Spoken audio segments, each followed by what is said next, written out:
walitti bu'iinsa uumameenii namni 2 du'ee jira. Kanas isinitti himna. Galaana Diimarratti namni 68 ol du'ee jira. Galuunii Shawaa Kibba Lixaa fi Shawaa Bahaa miidhaa jira.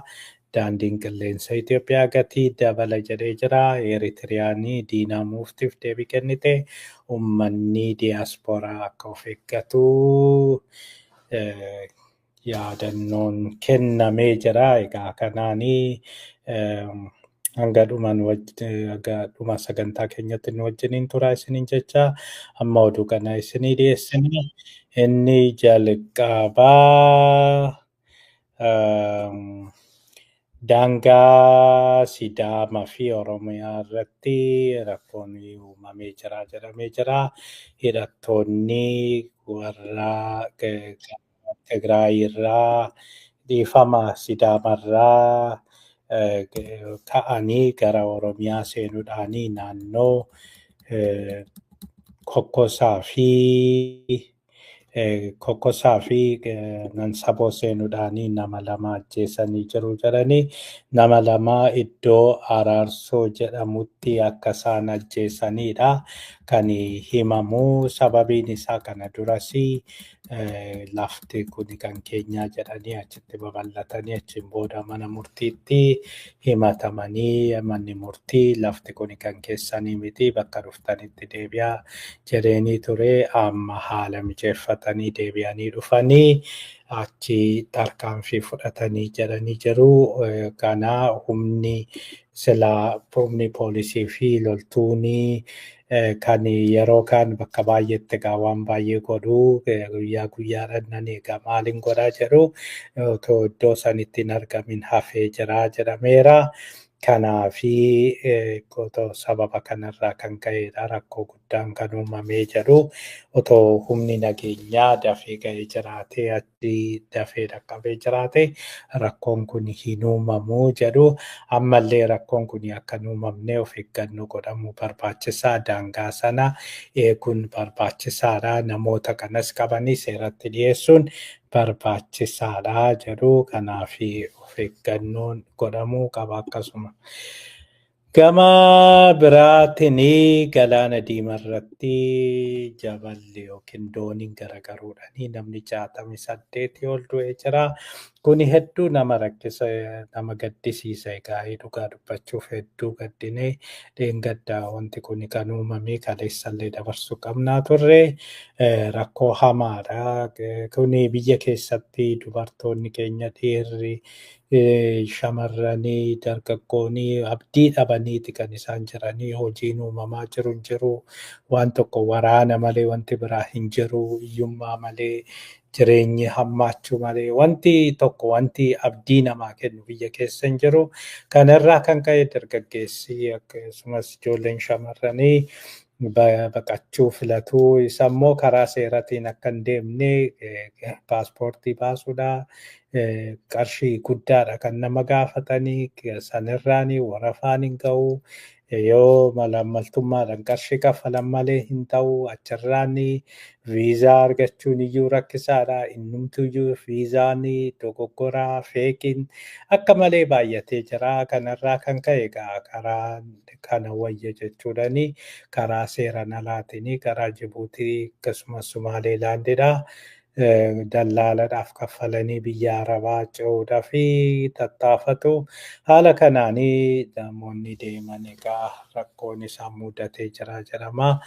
Nama baay'eedha. Nama 112 oltu achirra ture.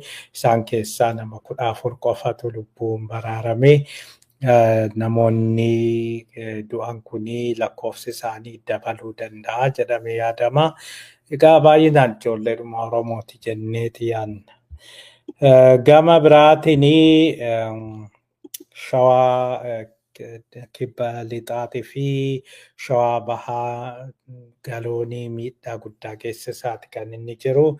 Keessattuyyuu Shawaa Kibba Lixaa naannoo Toleetti, aanaa Toleetti akka maleedha kan hammaachaa jiru. Namootni 2,400 olii buqqa'anii jiru qe'ee isaaniitirraa jedhamee jira. Akkasumas qonni isaanii waan facaasatan hundi bishaan irra garagaree jira. Namnis baqatanii namni hedduuni gara mana barumsaa Tajii sadarkaa tokkoffaaf sadarkaa lammaffaa keessa jiru jedhama. Egaa haga ammaa lubbuu namaarra miidhaa geessise hin himamne hin beekamne haga ammaa waan miidhaan lubbuu geessisee jira hin fakkaatu. Haa ta'u garuu baay'ee of eeggannoo godhamuun qaba barbaachisaadha jedhame gara warri buusaa gonofaa hin hoogganne jedhanii dooniin achii maal akka godhu nuuf ifaa miti kuni galoodha. Hundumaafiyyuu doonii ergine namoota achi keessatti hafanii barbaadaa jirra jedhaniiru. Kana malees horii isaanii loowwan isaanii hedduu miidhee jira. Qabeenya isaanis jala miidheeti kan isaan jiru. Horiinis kuunii mana amantaa keessatti akkasumas mana barumsaa garaagaraa keessatti baqatanii akka jiranidha kan nageenye. Kana malee Bishooftus edaa baay'ee galoon akka malee miidhee jedhameera.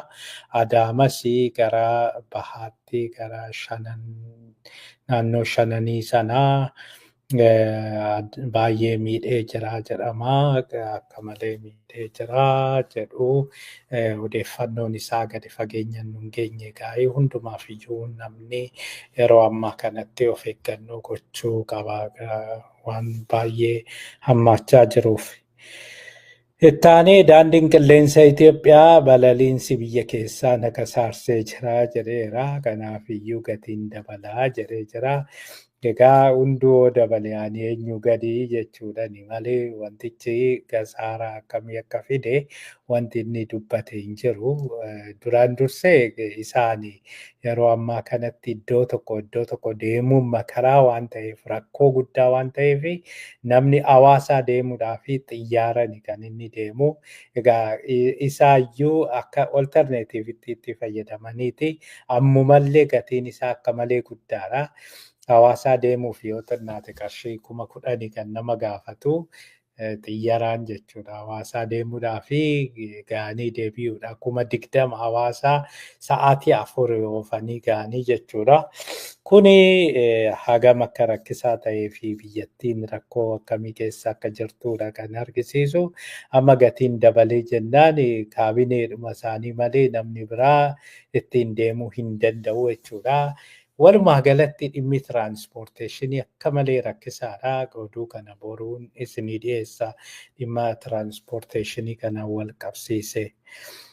Ittaanee Eritiriyaan Diinaa Muftiitii fi deebii kennitee jirti. Eritiriyaan Diinaa Muftiitii